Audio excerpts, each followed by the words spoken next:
அனைவருக்கும் வணக்கம். இந்த காதல் சின்னம் அப்படின்னு சொன்ன உடனே எல்லோரும் இந்தியாவின் காதல் சின்னம் தாஜ்மஹால் தாஜ்மஹால் அப்படின்னு அதை ஒரு படமாகவோ அல்லது பொம்மையாகவோ வாங்கி எல்லோருக்கும் கொடுக்கிறார்கள். முடிந்த பிரியமானவர்களுக்கெல்லாம் கொடுக்கிறார்கள். உண்மையில் தாஜ்மஹால் காதல் சின்னம் அல்ல. மாமன்னர் ஷாஜகான், அதாவது இந்தியாவை ஆண்டு கொண்டிருந்த ஆப்கானிஸ்தான் பரம்பரையினர், பாபருடைய வம்சாவளியினர் ஷாஜகான், அவர் ஒரு வைரக்கடைக்கு போகிறார். வைரத்தை விற்று கொண்டிருந்த பெண்ணை பார்த்து இந்த வைரம் என்ன விலை என்று கேட்கிறார். அந்த பொண்ணு மகாராஜா கொடுக்கக்கூடிய விலைதான் என்று சொல்கிறார். அதாவது அவர் கேட்டது இரட்டை அர்த்தத்தில், அந்த பெண் சொன்னதும் இரட்டை அர்த்தத்தில். அன்றே இரவோடு இரவாக அந்த பெண்ணின் 2 மகன்கள் கொல்லப்படுகிறார்கள்.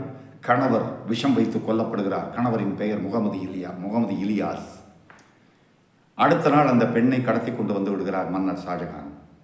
அந்த பெண்ணின் உண்மையான பெயர் தாஜ் மஹல் அல்ல, நூர் மஹல். அரண்மனையில் நீ இன்றிலிருந்து முதன்மையானவள் அப்படிங்கிறத அழைக்கிறதுக்காக அவரை இந்த பெயரிட்டு மும்தாஜ் என்று பெயரிட்டு அழைக்கிறார். அந்த மும்தாஜுக்கு இவர் மூலமாக 14 குழந்தைகள் பிறக்கின்றன. 14வது குழந்தை பிறக்கும் பொழுது ஜன்னி கண்டு அந்த பெண்மணி இறந்து விடுகிறார். அவருடைய நினைவாக கட்டப்பட்டது தான் தாஜ்மஹால். அந்த மகள் என்பதிலிருந்து எடுத்து, அந்த பெயரிலிருந்து மகள் என்கிற வார்த்தையை எடுத்து தாஜ்மஹால் என்று வைக்கிறார். மும்தாஜ் என்று இவர் வைத்த பெயரையும் சேர்த்து. இதுதான் உண்மையான கதை. ஆனால் இவருடைய பிணத்தை, அதாவது இறந்த பின்பு அந்த மும்தாஜுடைய பிணத்தை அந்த தாஜ்மஹாலுக்கு கீழே புதைக்கிறார் மன்னர் ஷாஜகான்.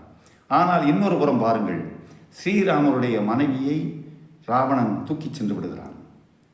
ராவணனை அவன் மண்ணிலே சென்று சந்தித்து அவனை கொன்று வீரத்தை நிலைநாட்டி தன்னுடைய மனைவியை மீட்டு வருகிறார் ஸ்ரீராமர். அதற்காக கட்டப்பட்டதுதான் ராமசேது. சேது என்றாலே பாலம் என்று ஒரு அர்த்தம் இருக்கிறது.